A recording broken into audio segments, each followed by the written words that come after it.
Hi guys, welcome to Tech Tricks tutorial. Today I am going to talk about how to install Photoshop Beta with Generative Fill.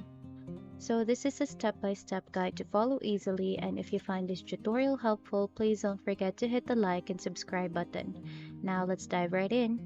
So first, what we're going to do is to sign up for an Adobe account.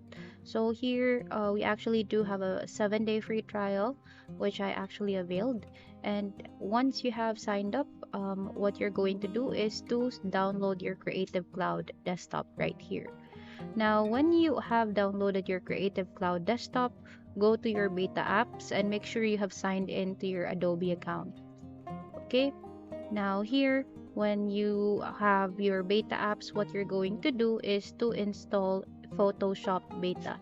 As you can see, I have already installed the Photoshop Beta onto my um, Adobe. So there you can actually open the Photoshop Beta that you have downloaded from your cloud, and by then you can actually make use of the generative fill feature in Photoshop. So that's about it for today's video. I hope you find this tutorial helpful, and please don't forget to hit the like and subscribe button.